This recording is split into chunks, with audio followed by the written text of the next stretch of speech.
ahead of us. We still have to see what the sentence is going to be. Hoping that Michael Slager gets the time that he deserves. And I'm thankful for him coming forth and telling the truth, because he sat on the stand for several weeks and just lied. Welcome back to our live coverage of the Michael Slager trial. If you're just tuning in, the former North Charleston police officer pleaded guilty to a civil rights violation in federal court in the shooting death of Walter Scott. Slager walked out of the courtroom in handcuffs. He is now at the Alcanna Detention Center in North Charleston. We're told the plea deal with federal prosecutors officially ends the federal and also state case. We're now joined with Reverend Nelson Rivers with the National Action Network on our set tonight. Thank you so much for taking your time. I know you've had a crazy busy day. It has been. Just your thoughts when you heard that this deal was going to be done today. Dean, first I didn't believe it. We've had so many things to go wrong, so many false starts, so many false hopes. And to get it done just this quickly after all that's been going on. And it proved why we need federal charges. What we could not get done in the state in front of a jury got done finally because of the federal government's intervention. People ask the question, why do you have federal civil rights charges? Well, today the answer came, because justice sometimes only comes when the federal government is involved. And it's unfortunate, but it's real. So Walter Scott's murder has now been given someone to be accountable for it. The killer says he did it. And really, at the end of it, 2 years later, this is where we are.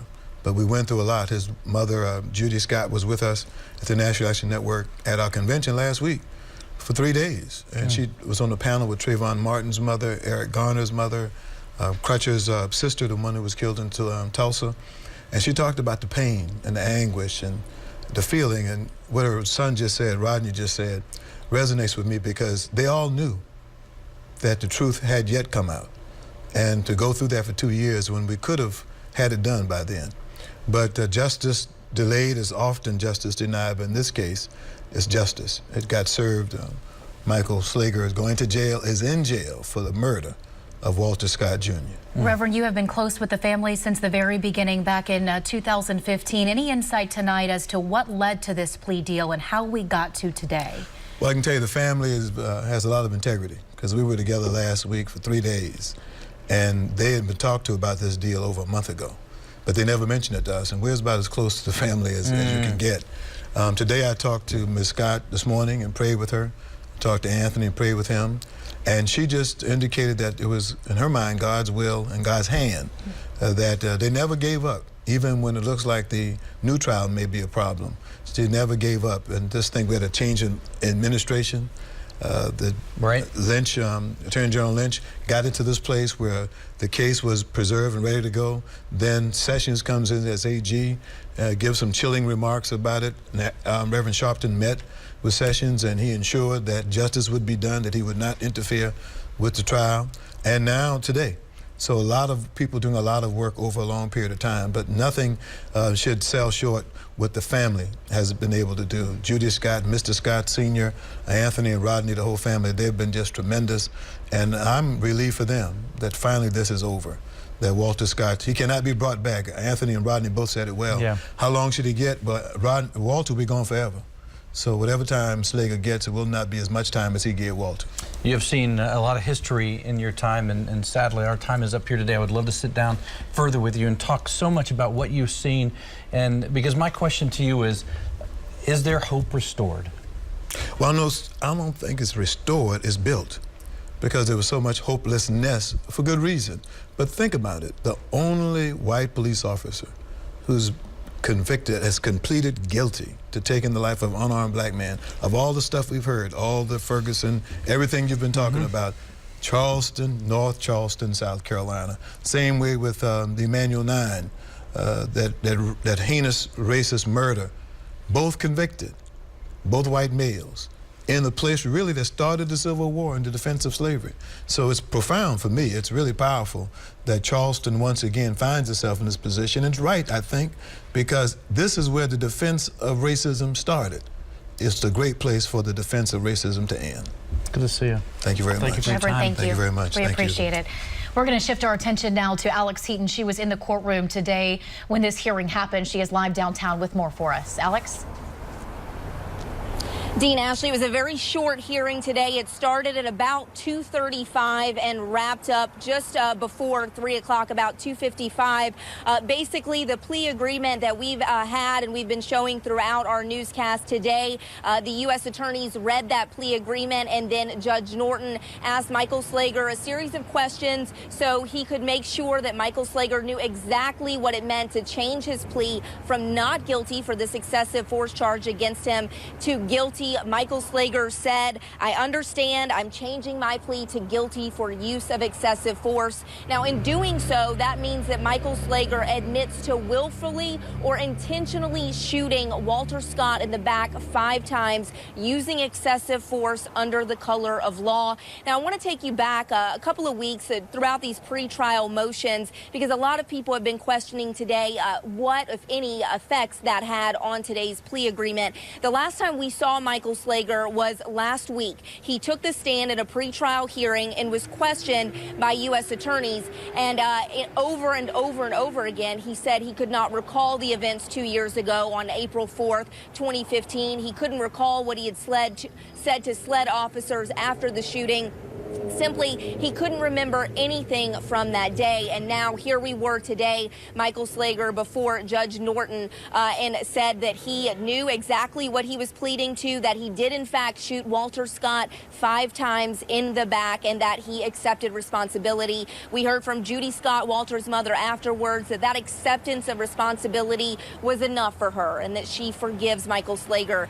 And we also heard from Scarlett Wilson, because we know in this case with this plea that does away with the state charges against Michael Slager. She talked about her time and friendship with the Scott family. She said that they have fought, they've cried, they've laughed, and most importantly, she talked about meeting with them last night. Here's what she had to say.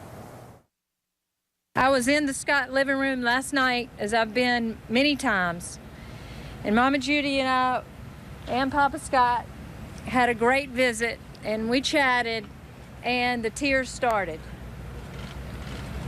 And what was incredible to me as we sat and talked about this plea and they're wanting this plea to go forward. And I thought she was tearful about the killing. But she looked at me and she said, Michael Slager has a family too, and he has a son. And that compassion that she has shown has really meant the world to all of us here in Charleston, in North Charleston, in this community. I don't want to get into any detail on Michael or the situation at all. I think it's best to leave this day. Our responsibility today is to be quiet and let the government, and particularly the Scott family. Now, we were told in court today that Wilson will have the opportunity to speak at the sentencing hearing, but we asked her about that hearing, and she said right now she can't comment on exactly what will happen and her part in that sentencing hearing. We do know that that will come at a later date, several weeks from now. I do want to note that with this plea, Michael Slager has waived his right to appeal the conviction. However, he maintains the right to appeal the sentence. Judge Norton was very clear today that it is within his discretion to go above or below the suggested guidelines for this particular crime, use of excessive force under the color of law. And another thing Scarlett Wilson pointed out today is that she hopes today this acceptance of responsibility, this plea deal, will send a message, a restoration in faith of law enforcement across this country, because she says this case has no doubtedly taken a toll on law enforcement officers everywhere, and she hopes that people will restore their faith in police. Working for you in downtown Charleston, Alex Heaton, ABC News 4. All right, Alex, thank you. As you can imagine, this day filled with emotions for the family of Walter Scott. Back during the December trial, they told us they were not giving up when it was declared a mistrial. Anthony Scott, Walter's brother, said he's thinking about what his brother would say after Slager's guilty plea today. Let's go to Bill Burr. He's joining us live downtown with more on the family's reactions tonight. Bill? Ashley and Dean, definitely an emotional day for people on both sides of the Michael Slager case. Of course, in the courtroom, as we mentioned just moments ago, Michael Slager embraced his attorney, Andy Savage, before he was handcuffed and then taken to the Charleston County Detention Center. In the meantime, outside the courthouse, Solicitor Scarlett Wilson praised the public during their time in terms of remaining peaceful during the state trial leading up here to this moment today. And she also gave praise to the Scott family. Walter Scott's mother got emotional. She spoke about her faith, first and foremost in God, and then in the justice system. Forgiver lives in me. Yes, I have to forgive him because I must be forgiven. He's in me. I can't help myself. What made me feel good about it is that Michael Slager admitted what he did. That was enough years for me because no matter how many years Michael Slager get, it would not bring back my son. I want to thank God because at the beginning, Mom said we're going to believe God. And that's exactly what we did. We believed God. And we have justice today. I asked Rodney Scott after that news conference if he forgave Michael Slager, and he says at this moment, no. He says he's going to let time heal wounds, and maybe at some point he'll be willing to forgive Michael Slager. In the meantime, the Scott family says they intend on keeping an eye on the the pre-sentencing hearings and leading up to that case here when Michael Slager returns to federal court to find out what his punishment will be. Working for you in downtown Charleston, Bill Burr, ABC News 4.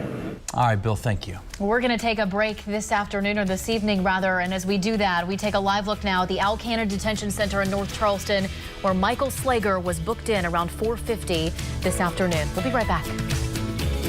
Dave, thank you. Our team coverage continues tonight. Caroline Balchunas downtown on how this guilty plea impacts not just the Scott family, but the entire country. Caroline?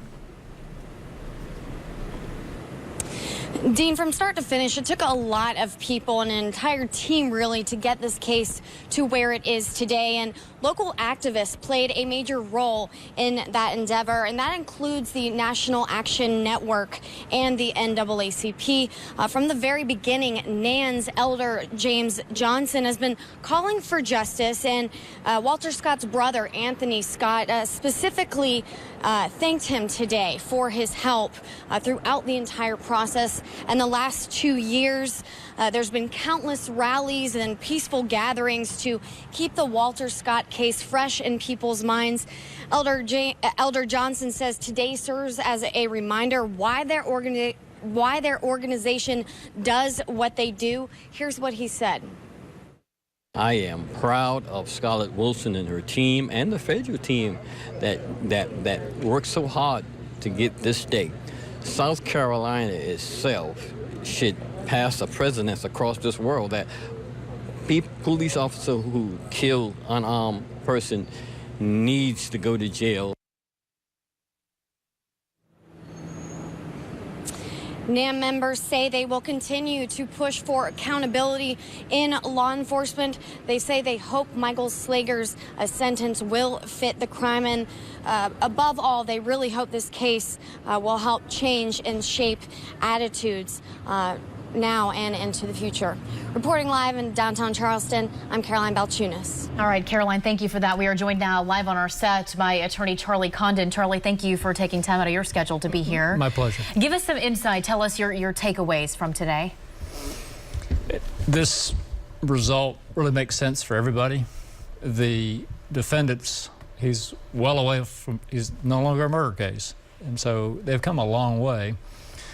What fascinates me, though, if you look at the entire picture, this defendant is eligible to be sentenced to life imprisonment. We all know that he will not get that, but that the state's given up its prosecution. And so now there's one person left in this legal situation that has the full weight of this entire case on his shoulders. That's federal judge David Norton. Now, I have tremendous confidence in him.